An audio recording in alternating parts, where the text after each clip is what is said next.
자, SK증권의 신월 연구위원 모시고 우리 현재 매크로 상황들 그리고 부동산 이야기도 조금 섞어서 한번 여쭤보도록 하겠습니다.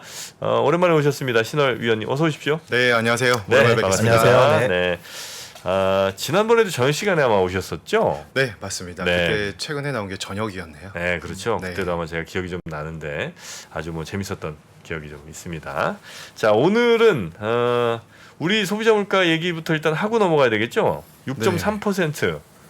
어떻게 뭐 이거 7, 8% 이렇게 계속 우리도 가는 겁니까? 아니면 그렇게까지 우리가 가겠어라는 생각도 들기도 하고요. 또 반면에 야, 미국은 기름도 나는데 9%인데 우리는 기름도 안 나는데 더 갈 것 같기도 하고 뭐 이런 생각이 막 혼동되는데 어떻습니까? 네, 오늘 아침에 소비자 물가 나왔는데요. 6.3% 나왔고 근원 소비자 물가는 4.5% 나왔습니다. 근데 최근에 조금 물가 어떠신 것 같으세요? 물가요? 네, 뭐 특히 잘 우리가 친숙하게 받아들이는 게 아무래도 기름값이잖아요. 기름값은 뭐 꼭지라고 봅니다 저는. 네. 너무 비싸. 네. 그런 부분들이 결국에는 오름세의 정점이 점점 가까워지는 건 아닌가라는 생각들은 있죠. 네. 그렇지만 떨어질까라는 생각을 해본다라면은 여전히 오름세는 조금 더 지속이 되지 않을까라는 생각이 조금 더 우위를 점하고 있습니다. 피크아웃 아직 아닐 수 있는? 네. 아. 다만 시장이 받아들일 때 네? 경제 주체도 어느 정도 수용할 수 있는 범주 내에서의 오름세이기 때문에 그 민감도라고 해야 될까요? 그런 부분에 있어서는 한층 완화되고 있는 것이 아닌가라고 보여져서 네. 결론적으로는 3분기 내에 7%에 근접은 할 수 있지만 7%를 상회하기는 좀 어렵다라고 보여집니다. 크게 세 가지 이유 때문에 볼 수 있는데요. 네. 일단 오름세가 나타난다라는 것은 개인 서비스 물가에 있어서 가장 핵심이 개인 서비스인데요. 네. 이게 6% 지금 나왔습니다. IMF 이후 거의 최고 수준에 지금 도달을 해 있는 상황이 있고요. 두 번째는 이것 또한 통계치 작성 이후 최고치인데요. 7월 한국의 소비자 기대 인플레이션율 4.7% 기록했습니다. 근데 통계치 작성 이후 최고치이기도 한 동시에 전월 대비의 오름폭, 그러니까 전월이 3.9%였거든요. 네. 그러니까 차감하게 되면은 0.8% 포인트가 한 달 만에 올랐다라는 거예요. 특히나 소비자들의 인식이 이렇게 급격하게 올라갔다라는 것이 물가에 대해서 경제 주체나 당국이나 안심하기는 좀 이르다. 그리고 마지막으로는 뭐 이 부분은 피크에 대한 기대감과 함께 엮이는 부분인데요. 네. 공급층 요인, 특히 뭐 원자재 가격이나 우리가 친숙한 기름값 이런 부분들이 어느 정도 고점이 아닐까라는 생각들을 하고 있지 않습니까? 그렇지만 바로 반영되진 않죠. 시차가 네. 있는 것이고 내리더라도 네, 외환 시장의 불안 요인도 어느 정도는 조금 다 잡아가는 것 같지만 그렇다고 해서 원달러 환율이 그렇게 급격하게 하향 조정된 것도 아니기 때문에 시차에 대한 부분도 좀 고민해야 될 것 같습니다. 그렇지만 방금 말씀드렸던 이유들 때문에 네. 오름 폭은 어느 정도 일단락 될 것이라고 보고 있고요. 한 가지 덧붙이자면은 상반기에 온갖 물가에 대해서 인플레 압력을 자극하는 것들이 다 나왔어요. 네네네네. 뭐 이상 기후, 기름, 원자재 가격, 거기에다 전쟁까지 이런 돌발 변수가 하반기에도 안 생긴다라는 보장은 못 하겠죠. 그렇지만 생기더라도 상반기만큼의 충격일까? 그리고 내심은 안 생기기를 기대하는 바가 있겠죠. 네네. 그렇기 때문에 조금 더 올라서 9월 뭐 추석 전후에 어느 정도 정점에 대한 인식은 확산이 될 가능성이 매우 높다라고 보고 있습니다. 네. 자, 그러니까 오름폭은 일단 일단락이 좀 어느 정도 된 것 같고 대신 고공행진은 상당 기간 유지가 될 것 같다. 이게 이제 심플하게 보면 그렇게 말씀해 주시는 거군요. 네, 맞습니다. 네.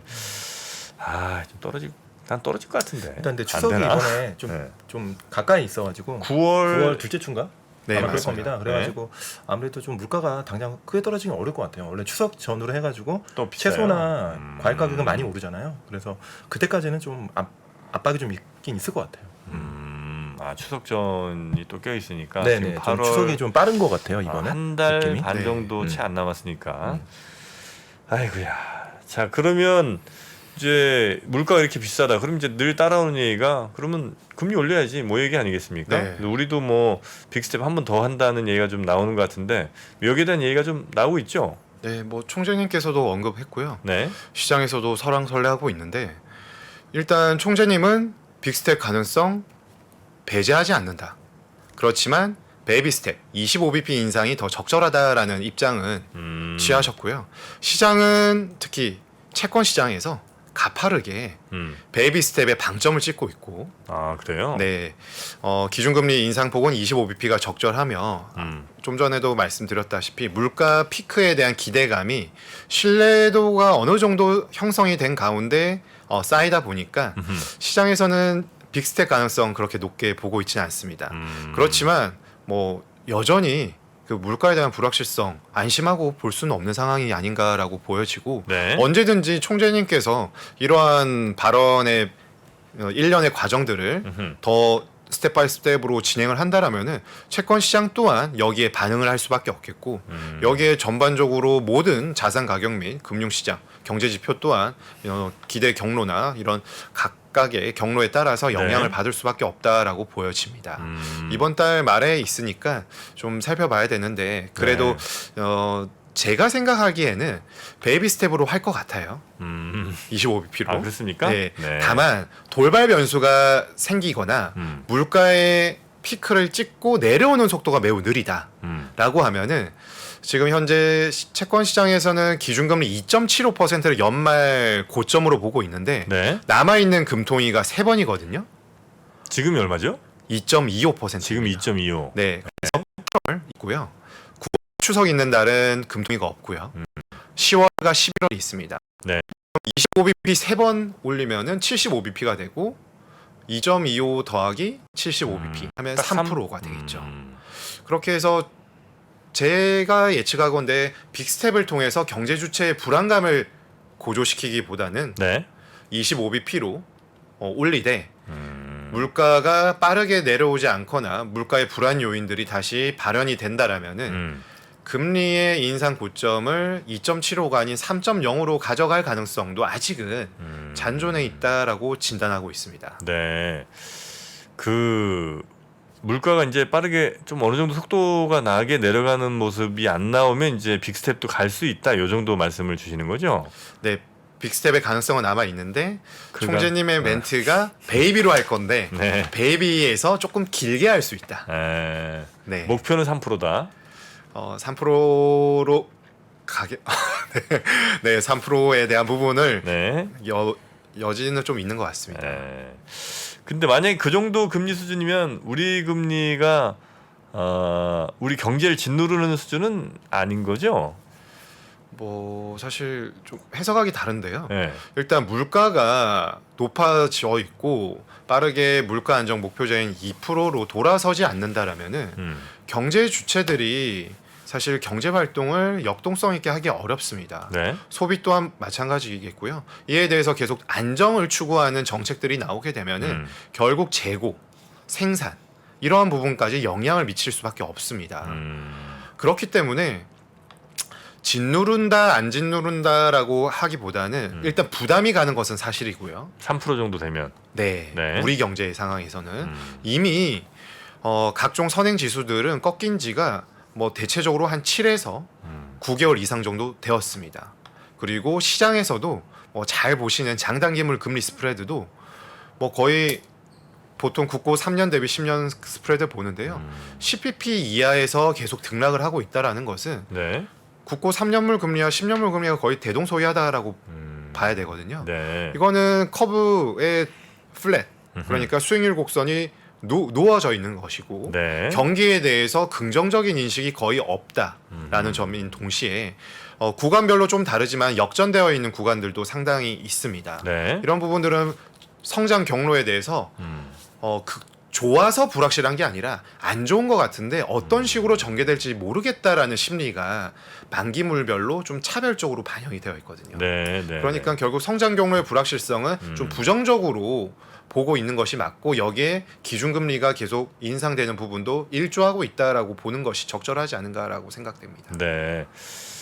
대략 그 기준금리 3% 정도 되면 시중에서 우리가 뭐 대출 받거나 할 땐 금리가 어느 정도 수준 되죠? 결국 가상금리로 봐야 되는데요. 네. 작년 하반기 그러니까 8월쯤이겠네요. 금통위 위원이셨던 고승범 전 금통위원께서 전 금융위원장으로 취임하셨고요. 대출 억제에 관련된 금융 규제책을 내놓으면서 금융기관들이 삼는 기준금리 플러스 가상금리에 있어서 가상금리가 좀 높아졌어요. 왜냐하면은 가상금리를 높여야만 대출의 증가세를 줄일 수 있겠죠. 네네네. 그래서 지금 조금 일반적인 수준보다는 가상금리가 높아져 있는 상황이다라고 보면 되겠고요.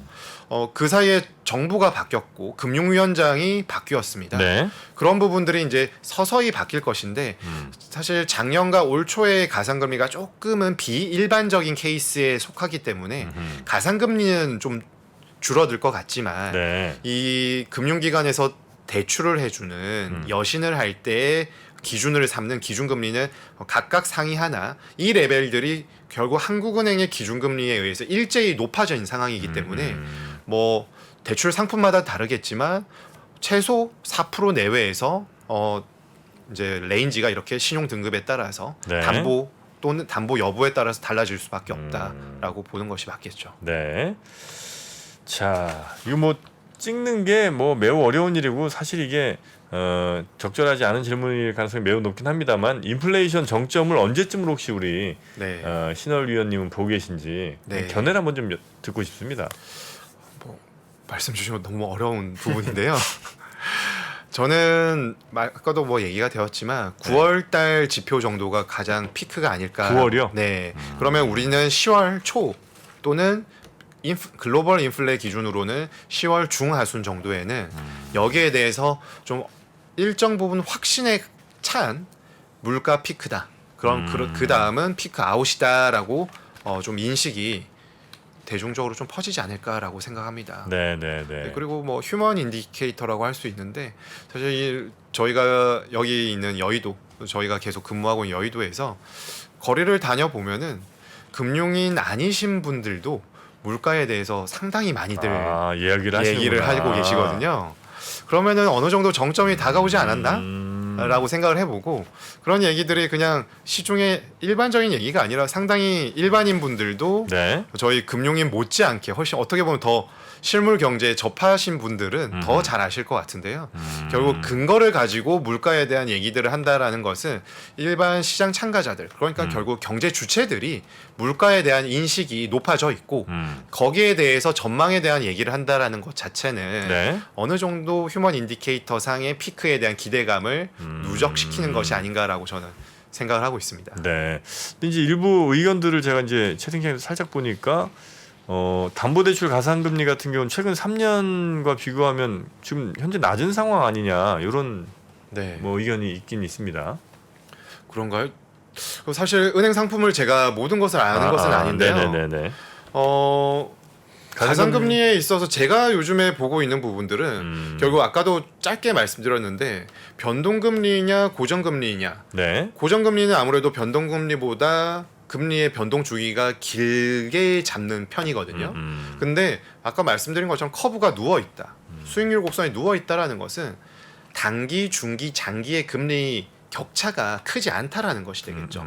생각해 보면은 고정금리에 더하는 가상금리나 변동금리에 더하는 가상금리가 차별적이어야 되는데 이런 부분들이 사실 기준으로 삼는 금리, 만기 물별 금리에 따라서 네. 상당히 좁혀져 있어서 그렇게 보시는 것이 아닌가라고 개인적으로 생각을 해봅니다. 네네네. 예.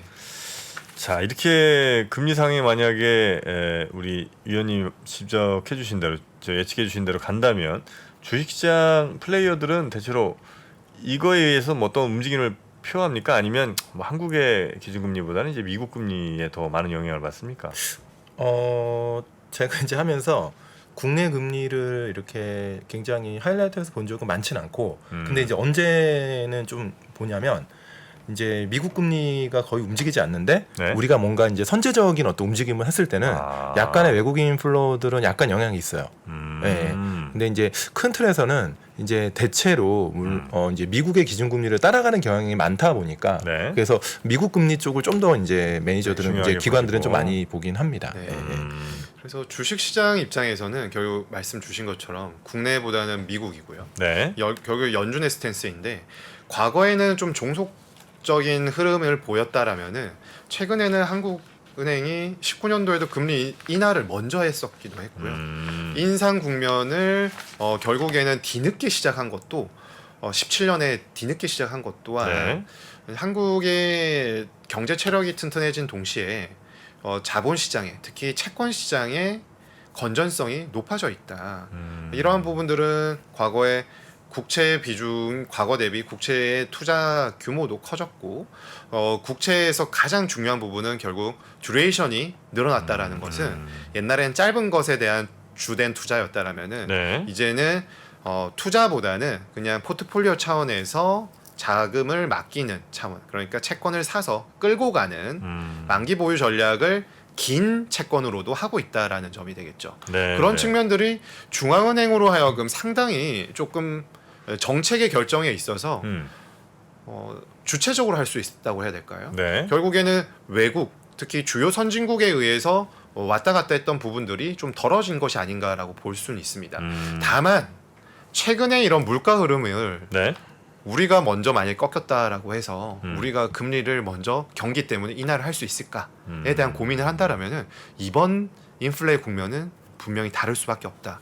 그래서 어떤 코멘트들이나 우리 경제 신호 둔화를 넘어서 침체에 대한 신호들이 분명히 나오는 것도 있는데 네. 이것 때문에 금리 인하가 필요하다라고 의견을 나올지언정 중앙은행이 연준보다 어떤 스탠스를 과감하게 나가기에는 굉장히 부담스러울 수밖에 없다라고 저는 이번에는 생각합니다. 네.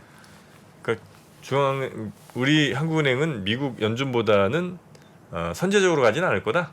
이번 물가 때문에 네. 이번 국면에서 좀 어려울 거로 보고 있습니다. 네. 혹시 그 한미 금리가 이제 역전이 될 거 아니에요, 그러면? 아마도? 지금은 역전은 안 되어 있습니다만은 네. 시장 금리는 역전이 안 되어 있고 기준 금리는 이미 역전이 되어 있죠. 그렇죠. 네. 그러면 이제 그게 계속 유지가 되면 더 줄어들지 않고 유지가 될 거 아니에요? 유지 혹은 더 벌어질 거 아니에요, 기준금리는? 네. 그거에 대한 우려 같은 거는 크게 안 해도 되겠습니까? 결과적으로는 큰 우려는 네. 안 된다라고 진단해 볼 수 있고요. 네. 제일 우려가 되는 부분은 그겁니다. 사실 이 채권 시장에서 바라보는 중앙은행 스탠스가 아예 엇갈릴 때는 좀 우려가 될 수 있죠. 그렇지만 어느 정도 동조화가 되어 있는 상황에서 격차가 네. 벌어지는 것은 용인 가능하다. 그러니까 한국의 중앙은행과 미국의 중앙은행이 서로 같은 곳을 보긴 보는데 조금 순위가 엎치락뒤치락 하는 건 큰 문제 안 되는데 네. 둘이서 서로 보는 방향이 달라갖고 서로 다르고 한다는 그 시점에서는 문제가 된다는 네, 말씀이시죠? 그렇죠. 지금은 이제 그런 방향은 아니고. 절대 아니니까 네. 큰 문제는 없을 것이고요. 최근에 통환채에 대한 외인의 투자 규모가 상반기에 좀 좋지 않았습니다. 네. 그러면 이게 금리 때문이었을까라고 생각해 보면 저는 결국에 재정 차익 거래를 노리는 플레이어들이 환 시장 때문에 짧게 치고 빠지는 통환채에 대한 투자 규모가 줄었다라고 보는 것이고요. 네네. 결국 이는 달러화의 강약에 따라 달려 있다. 강달러 여부가 관건이다라고 보고 있고요. 네. 이러한 패턴들은 3년 전 2019년 여름에도 나왔었고 그리고 2016년 말 혹시 기억나시나요? 16년 말이요? 트럼프 기대 인플레를 자극하는 정책들을 내겠다. 음. 그러면서 미국 경제가 살아날 수 있다라고 했을 때 강달러가 나왔고 트럼프에 대한 충격이 컸기 때문에 환 중에서는 달러가 그래도 으뜸이 아니었나. 그때 상당히 채권 시장이 어려웠었습니다. 네네. 그런데 정작 미 연준이 금리를 본격적으로 올렸었던 2017, 18년도에는 채권 시장이 상당히 안정적인 흐름을 견조하게 유지했었죠. 그러니까 금리보다는 네. 방향성 그리고 방향성보다는 외환 시장의 달러의 강약 여부가 가장 핵심인데 지금은 어느 정도 강달러에 대한 부분들이 좀 잡혔거든요. 네. 특히나 제가 요즘 유심히 보고 있는 부분은 달러의 이제 방향성이 위로 가느냐 조금 꺾이느냐 그 부분과 미국 국채 변동성 지수가 Move Index라고 해서 MOVE가 있는데요. 네. 이 흐름이 굉장히 2021년 상반기부터 동조화가 되어 있습니다. 그러니까 채권 시장이 안전자산이라고 하는데 요즘에는 그렇지 않았어요. 왜냐 수익률이 안 좋았다라는 거는 이렇게 불확실할 때 채권이 안전자산은 아니라는 걸 보여주거든요. 수익이 올해는 마이너스가 네. 났기도 했고요. 결국에는 불안할 때 어디로 갔을까? 달러로 갔다. 그런데 이 불안감이 어느 정도 해소가 되니까 어디 인플레 앞에서 막 적극적으로 어디 자산을 투자하기는 어렵겠지만 불안 심리가 완화되니까 달러에 대한 스탠스도 약간은 주춤하면서 채권 시장의 변동성 지수도 완화가 되고 그러면서 최근에 조금 시야를 둘러보니까 통화 정책은 계속 긴축으로 가는 것 같지만 그래도 채권이 금리 레벨이 유지가 될 수 있을까라는 생각들을 하면서 네. 단기채는 아니지만 장기채, 초장기채에 대한 투자가 꾸준히 유입이 되어서 레벨이 다운된 것이 아닌가라고 저는 판단하고 있어요. 네. 자, 그러면 또 우리 신월위원 또 전문 분야 중에 전문 분야 부동산 얘기 좀 살짝 좀 여쭤보고 싶은데 네. 뭐 부동산은 금리가 많이 올라가면 당연히 어렵다고들 기본적으로 생각하시잖아요. 네. 실제로 그래 지금 부동산 시장이 많이 과거와는 좀 달라졌다는 느낌들도 좀 받으시는 것 같고요. 네. 이게 이제 시작입니까? 아니면 잠깐 조정하고 다시 이전의 방향으로 다시 갈 가능성이 높습니까? 아니면 정말 네. 대바닥을 한번 볼지도 모릅니까? 일단 주거용 부동산과 상업용 부동산 조금 따로 봐야 될 것 같은데 네. 상업용 부동산은 결국에 금융시장의 플레이어들이 얼마나 좀 자유롭게 움직일 수 있느냐 공간이 확보가 되어야 되는데 그 부분에 있어서는 상당히 좀 어렵습니다. 결국에는 여러 뭐 브릿지나 PF 이런 부분들이 잘 돌아가야 되는데 금리 레벨이 올라가 있고 최근에 국고채나 주요국 국채들의 금리의 하향 조정과는 별개로 이런 국채 비국채에 대한 부분들은 아직 빠르게 금리 레벨의 하향 조정이 반영되지 않았거든요. 네. 그리고 그 크레딧 리스크나 리스크 프리미엄들이 아직은 해소되었다라고 보기 어렵습니다. 그렇게 되면 이 상업용 부동산에 대한 투자 수요는 빠르게 위축이 되었고 냉각이 된 상태에서 좀 시간이 갈 수 있어요. 특히나 국채 시장은 작년 말부터 물가를 선제적으로 반영을 했거든요. 네. 그래서 상반기 초반부에도 채권 시장 되게 어려울 것이다라는 전망이 득세를 했습니다. 그런데 생각을 해보시고 복귀를 해보시면 주식 시장은 1, 2월 달 그렇게 어렵진 않았어요. 좀 안 좋다. 근데 좀 이상하네라고 했는데 3월 정도부터 특히나 이제 우크라이나 전쟁이 터지면서 물가의 상방함이 폭발하면서 전반적으로 자산 시장에 좀 압력이 가해졌고요. 네. 부동산 시장은 사실 3, 4월 달까지 크게 유의미하게 변하지 않았어요. 그런데 4월 중하순부터는 금리 레벨이 2%대 올라가고 3%대를 바라보면서 좀 워닝 시그널이 나오다가 지금 2분기 말 3분기 초는 완전히 냉각이 되어 있죠. 그런 상황에 있다라고 보시면 되겠고 주거용 부동산은 사실 조금 이 가격대별로 조금 달리 봐야 될 것 같아요. 일단 그 점 이전에 금리가 올라가면 주거용 부동산이 안 좋다라는 것에는 큰 명제는 틀리지 않았다라고 봅니다. 네. 그런데 가격이 급락을 할까 떨어질까 횡보를 할까라고 생각을 해보면은 좀 명목 가격과 실질 가격을 좀 달리 봐야 되지 않을까라는 생각을 해봅니다. 네. 우리가 이 주거용 부동산을 소유를 하고 살 수도 있고요. 임차를 해서 살 수도 있는데 네. 실질 가격을 생각하지는 잘 않잖아요. 실질 가격? 네, 그러니까 물가를 차감한 어떤 가격의 흐름을 보는 것이 아니라 내가 이 금액을 주고 샀거나 전세를 들어갈 했을 수 때 있냐. 명목 가격을 보는 것이지 이게 물가 때문에 화폐 가치의 변동에 대해서 크게 민감하지는 않아요. 네. 그래서 과거 한 40년 이상의 흐름을 살펴볼 때 미국 부동산으로 좀 살펴보니까요. 명목 부동산 가격이 물가 급등기에 떨어질 때가 91년에 마이너스 1%, 92년에 마이너스 0.1%를 제외하고는 물가 급등기 때 유의미하게 떨어진 적은 없었습니다.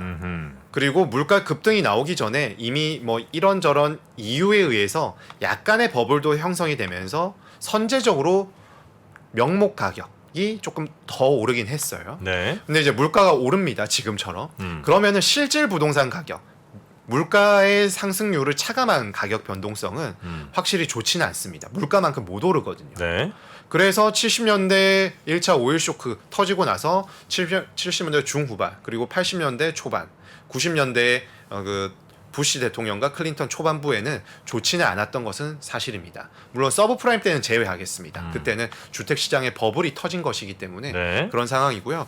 우리나라에 있어서도 조금 살펴볼 부분이 금리 인상을 초반부에 했었던 국면이 2004년도인데요. 2004년도는 전국 주택가격이 마이너스였습니다. 그런데 금리를 더 본격적으로 올렸었던 5년도와 6년도는 잘 아시는 그 버블 세븐이라는 단어가 나올 정도로 부동산 가격이 많이 올랐었단 말이죠. 그러니까 금리 인상이 가격의 하락에 명제가 성립한다라고 보는 것보다는 하방 압력을 자극하는 재료는 맞다라고 네. 해석하는 것이 조금 더 적절하지 않은가라고 보여지고 최근에 가장 압축적인 금리 인상은 2010년도 7월부터 11년 6월이었습니다. 왜냐? 통화 정책이 그 금융위기 이후에 2%까지 떨어졌다가 이제 올리는 국면이었는데 서울 수도권은 상당히 안 좋아서 하우스푸어라는 단어가 생기는 그런 시점이었는데 지방 비수도권 주택 가격은 그 버블 세븐이라의 부각이 될 때에는 그렇게 튀지가 않았어요. 그러다 보니까 수요와 공급이 미스매칭이 되면서 비수도권의 가격이 오르면서 2010년 11년도에는 주택 가격이 10%대 전국 주택 가격이 올랐거든요. 네. 그러니까 조금 금리만으로 바라보기에는 조금 논리적인 부분에 있어서 완벽하게 맞아떨어지는 것은 아니다. 그리고 다시 한번 요약을 하자면 채권 시장이 물가에 가장 취약했었는데 지금 턴어라운드 하고 있고요. 주식 시장은 그 이후에 반영이 되어서 변동성이 좀 높아졌고요. 네. 부동산은 좀 느리니까 채권, 주식 다음으로 지금 반영을 하고 있어서 당분간은 좀 횡보 또는 약보합의 압력이 좀 더 클 것이다라고 그게 저는 지금 당분간이에요. 네. 아, 그러면 그 이후로는 수급을 봐야 되겠고요. 네. 그리고 지금 계속 말씀드리고 있지만 금리가 기준금리는 올랐지만 시장금리는 1개월 동안 40bp에서 50bp 정도씩 만기물별 차별적이지만 떨어졌거든요. 네. 그리고 물가에 대한 피크를 보고 있기 때문에 금리만으로 해석하기에는 조금 금리하고 다시 같이 봐야 되는 거 아닌가라고 네. 생각을 하고 있어요. 그러면 이제 어느 정도 좀 강하지 않은 혹은 뭐 약간 약세가 나타나는 시장이 유지되다가 물가의 향방에 따라서 부동산 가격도 좌우될 수 있다. 이렇게 이제 생각하면 될까요? 네, 그렇죠. 물가가 결국에 자산 시장에 영향을 미치고 네. 중앙은행의 정책과 기준금리, 시장금리에 다 영향을 미치니까 네. 그 부분도 이제 이어서 자산 시장에 영향을 네. 미친다라고 보는 게 좋겠습니다. 참 헷갈리는 게 결국 그 부동산 가격이 물가랑 뭐 같이 갈 것 같긴 해요. 물가가 막 올라가는데 부동산만 안 올라가기도 좀 애매할 것 같고. 네. 근데 또 물가 이렇게 오르면 금리를 막 세게 때리니까 금리 그렇게 많이 내면서 대출 이자를 낼 여력들이 있나 싶어서 그럼 또 떨어질 것 같기도 하고. 네. 네. 맞는 말씀이시고요. 다 이제 시장 주체마다 각각 상이하게 바라보니까 그런데 네. 최근에 좀 재밌는 이제 가격의 지표를 봤더니 네. 아파트 가격을 우리 주로 생각하지 않습니까? 음. 공동주택에서.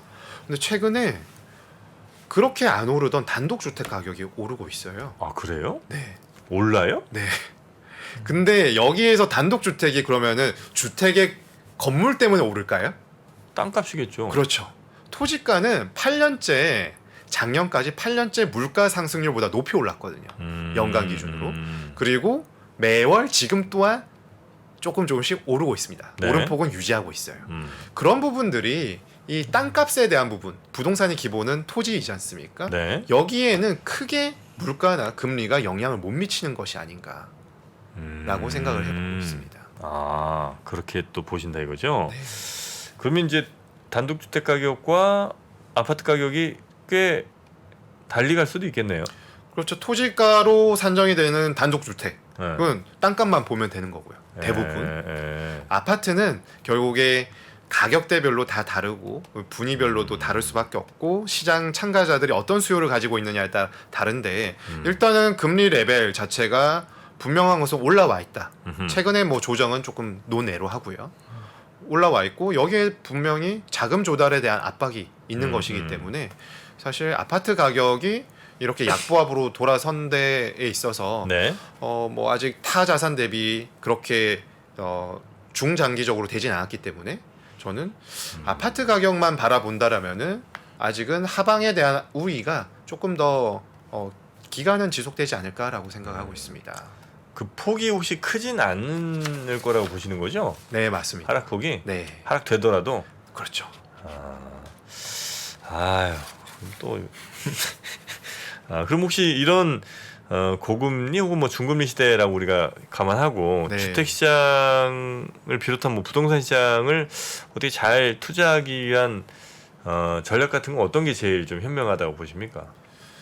뭐 리스크 매니지먼트는 필수적으로 필요한 시점이라고 보여지고요.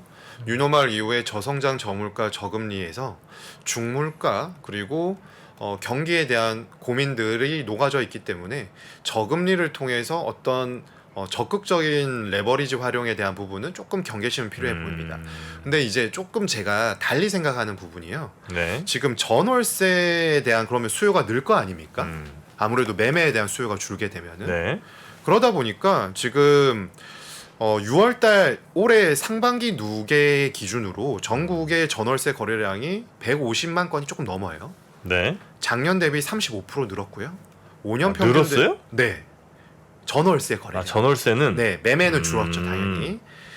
그리고 5년 평균 대비해서도 네. 50% 정도가 늘었어요. 그러니까 지금 매매보다는 위축이 되어 있기 때문에 전월세로 가 있다라는 거죠. 네네네. 그런데 월세 거래량 비중이 음. 전국이 51.6%예요.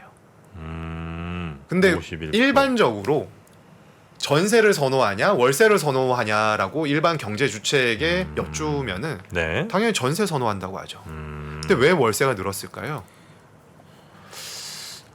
그거는 그 집주인들은 월세를 훨씬 더 선호해서 그런 거 아니에요? 선호하는 부분도 있을 거고요. 네.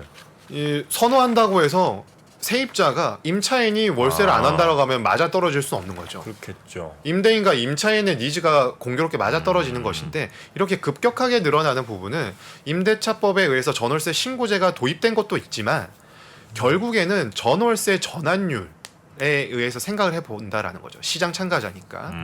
그런데 지금은 1억 원당 전세 보증금을 치환을 했을 때 1억 원당 한 30만 원 정도에서 35만 원 사이를 생각하고 있어요. 그러면은 연간으로 치면은 360만 원에서 400만 원 정도가 되는 거고 네. 4%가 아리까리하게 조금 안 되는 거죠. 그런데 전월세 전환율을 임대차법을 개정을 하면서 2년 전에 기준금리 더하기 2%포인트로 정했거든요. 네.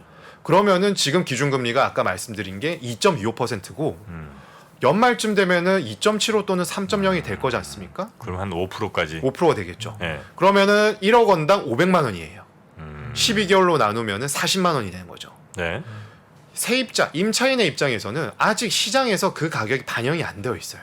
그럼 전세 보증금을 올리는 것보다 월세로 가는 것이 훨씬 더 유리하다라는 겁니다.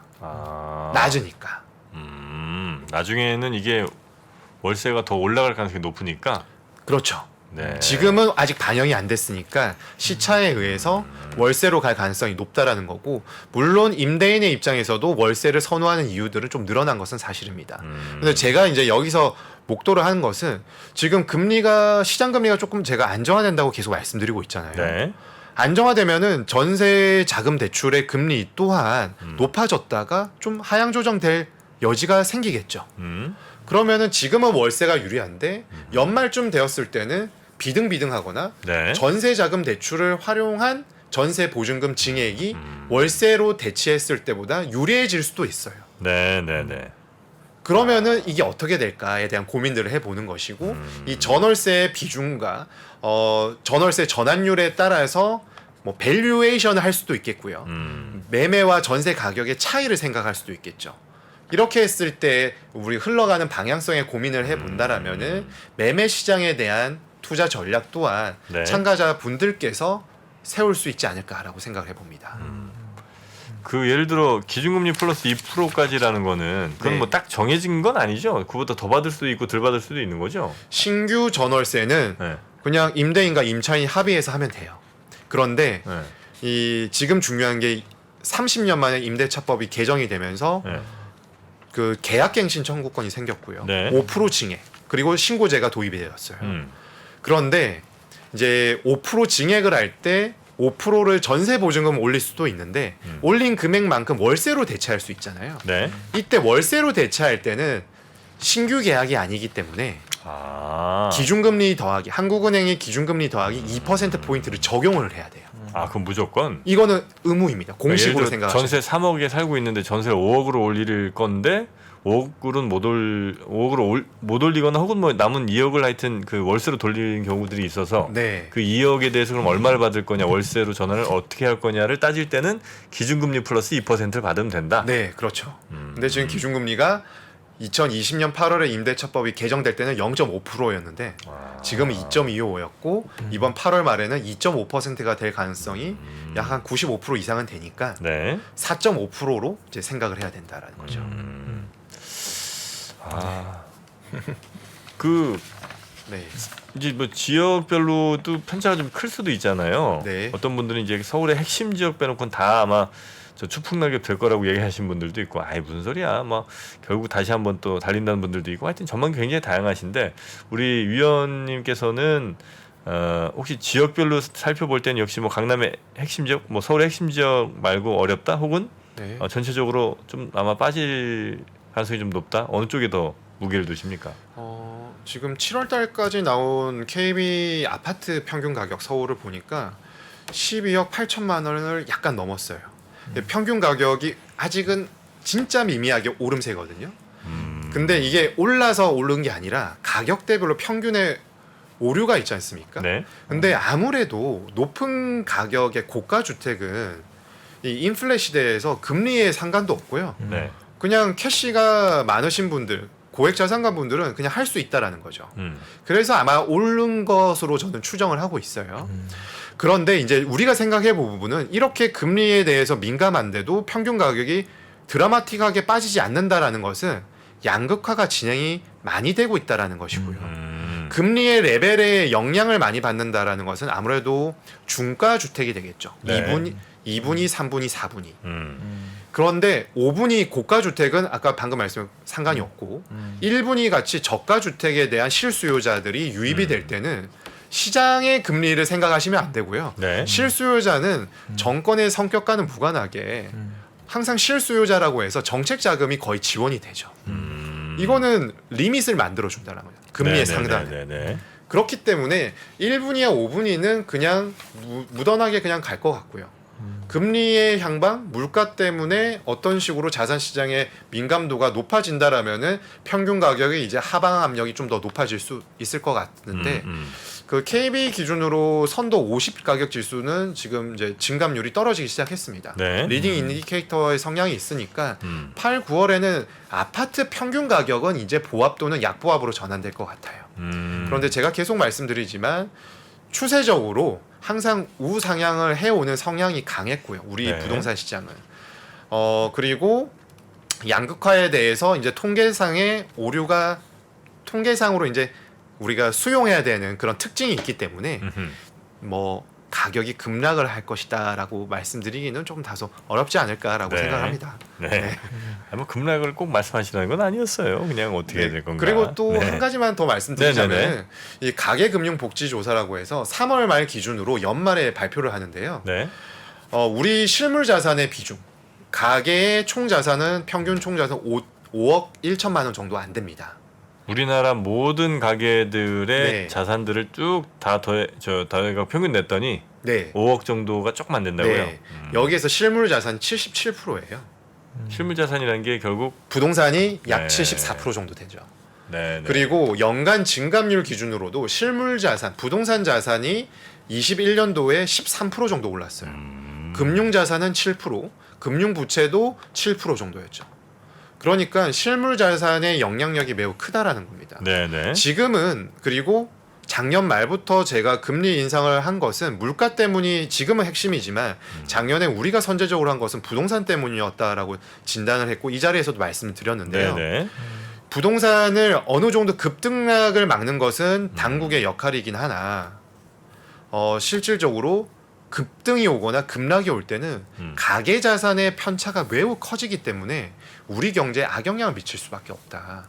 안정적으로 끌고 갈 당국의 당위성이라고 할까요? 네. 그 부분은 조금 유념을 해둬야 될 것이고 어떤 정책의 영향력이 방향성을 띠고 나타날 수는 있는데 그 방향성이 추세적으로 너무 가파르게 진행이 되면은 결국 가계 자산의 이 포션이 큰 부분을 스무스하게 바꾸던지 어떤 변화가 나타나야 되는데 급격하게 나타났을 때에는 결국에 산업, 국가 경제에도 악영향을 미칠 수 있고 이 부분이 뱅킹 시스템에도 일정 부분 영향을 미친다라면은 득을 보는 경제 주체는 조금 소수이고 네. 변동성에 취약한 어떤 노출이 되는 계층이 많아진다라면은 좋을 것보다는 조금 안 좋은 부분이 많기 때문에 결국에는 금리 정책, 통화 정책도 어느 정도 지금 총재님이 아주 유연하게 커뮤니케이션 잘하는 것처럼 이런 부분들이 스무스하게 반영이 되어서 네. 자산 시장에도 그리고 경제에도 경로에 맞춰서 잘 흘러가기를 바란다라고 저는 생각을 하고 있고 네. 부동산 또한 우리가 유심히 살펴볼 부분이 아닌가라고 생각을 하고 있습니다.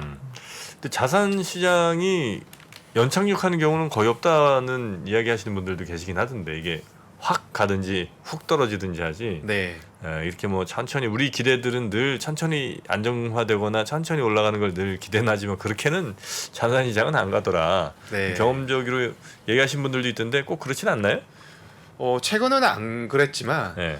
30년 전에 노태우 정부처럼 주택 시장에 대해서 수요와 공급 그러니까 수급의 안정화를 꾀했을 때는 그 다음 YS 정부 5년 때는 상당히 안정적으로 흘러갔죠. 자산 시장의 급등락 노태우 정부 그 서울 올림픽 직전에는 아무래도 국가적 대사를 앞두고 네. 좀 정비를 하지 않습니까? 그때는 굉장히 사회적 문제였거든요. 네. 그랬다가 수급을 안정하게 했더니 YS 정부 때는 굉장히 안정화되었죠. 그런데 그 다음부터는 사실 수급이 좀 들쑥날쑥한 대외 악재들도 있었고요. IMF와 금융위기 그리고 정권에 따라서 좀 정책의 색깔이 많이 바뀌다 보니까 대응하는 데 있어서 조금 어려운 부분이 있었지 않았나라고 생각을 합니다. 자산 가격은 급등락 저는 사실 동의하기가 좀 어렵고요. 아, 그렇습니까? 수급이 안정화된다라면은 충분히 안정적으로 흘러갈 수도 있다라고 보여지고 네. 거기에 조금 첨언을 드리자라면은 가계 주체 자산의 급격한 변화보다는 안정적인 변화가 필요하다라고 생각을 하고 있습니다. 네. 자, 오늘 우리 SK증권의 신월 연구위원님 모셔서 금리 이야기 또 물가 이야기 마지막으로 부동산 이야기까지 쭉 한번 들어봤는데 우리 탁구님은 네. 부동산 쪽은 아직 큰 관심이 없으신 모양입니다. 아닙니다. 참 너무 잘 들었어요. 아, 그렇습니까? 네. 저는 잘 모르는 분야여서 네, 열심히 경청했고요. 네. 네, 책도 뭐 되게 좋은 책을 쓰셨다고 제가 들었는데요. 좀 자연스럽게 좀 하시면 안 될까요? 네. 자연스럽지 않았나요? 부동산의 속성. 언제 나왔습니까 이거는? 따끈따끈해서 한 2주 정도 됐습니다. 아, 그렇습니까? 네. 네. 자, 부동산의 속성이란 책. 네. 혹시 뭐 부동산 관련돼서 관심 있는 분들께서는 한 번쯤 서점에서 찾아보셔도 좋을 것 같습니다. 저희랑 하신 건 아니군요. 네, 그래서 네. 일전에 최근에 이제 김동완 의장님 뵈었는데 네. 그 말씀 주셔서 네. 속상합니다. 네. 다음 알겠습니다. 그래서 네. 말씀을 따로 드렸습니다. 책 내용은 아주 재밌습니다. 네. 위기의 시대 부동산 투자 어떻게 할 것인가 부동산의 속성이란 책 우리 신월 SK증권의 연구위원께서 또 써주셨고요. 어떻게 우리 이 책 한 10권 쏩니까? 네, 그렇게 하도록 하겠습니다. 괜찮겠습니까? 아유. 아니 너무 부담되면 하지 마시고요. 아닙니다. 괜찮습니까? 말씀 주셔서 너무 네. 감사해서 자, 네. 그러면 오늘 이거 보시는 분들 가운데 10분 추첨해서 저희가 감사합니다. 부동산의 속성 보내드리도록 하겠습니다. 어떻게 보내드리면 될까요? 요 영상을 보시고 구체적인 방법을 저희가 영상 하단에 올려놓도록 하겠습니다. 커뮤니티 저희 또 그런 데다 공지해 놓을 테니까요. 어쨌든 또 책 쓰셨는데 또 여러분께 선물 조금이라도 좀 드려야 저희도 또 말빨리 좀 쓰지 않겠습니까? 네, 고생하셨어요. 네. 아유, 감사합니다. 책 쓰는 게 보통 일이 아닌데. 네. 네. 자, 이제 가능하면 선물 어떻게 드릴지 또 방법을 좀 좋은 방법이 있으면 좋겠는데 여튼 신월로 이행시 잘 짓는 걸로 한번 드릴까요? 신월. 그래도 이행시니까 조금 부담이 덜 하시지 않을까? 근데 그렇겠죠? 더 어려운가요? 신월 한번 우리 탁프레님 가보겠습니까? 네? 신얼 이행시 한번 가능할까요? 신난다. 얼. 얼굴이 잘생겼다. 죄송합니다. 아, 좋은 말씀 감사합니다. 네, 고맙습니다. 분위기 안 좋네요. 아이고야, 이행시. 우리 신얼 위원님은 네. 많이 해보셨을 테니까 자신 있는 걸로 한번 가시죠. 신. 많이 안 해봐서 신선한 투자 의견 드리도록 노력하는 얼. 얼굴 같은 얼굴이 되도록 하겠습니다. 얼굴이 되도록 하겠습니다. 네. 알겠습니다. 네, 자, 맞습니다. 자 여러분도 그러면 신얼로 이행시로 해서 여러분 잘 올려주시면 저희가 한번 그중에 10분 추첨해서 이 책 보내드리도록 하겠습니다. 그렇게 하는 게 뭐 괜찮지 않을까 싶네요. 좋습니다. 자 그러면 저희는 우리 신얼 위원님 여기서 보내드리고요. 네, 신얼 위원님 책도 잘 되시길 바라겠습니다. 네, 좋은 말씀 감사합니다. 오늘 대단히 고맙습니다. 네, 고맙습니다. 감사합니다. 네, 고맙습니다. 전자신문과 3프로TV가 투자에 대한 고민을 함께 나누는 자리를 마련했습니다. 향후 주식시장이 어떻게 될지 하락장에서 매매하는 방법과 그리고 부동산에 대해서도 함께 이야기해 보겠습니다. 자세한 사항은 3프로TV 영상 하단 유튜브 커뮤니티를 확인해 주세요.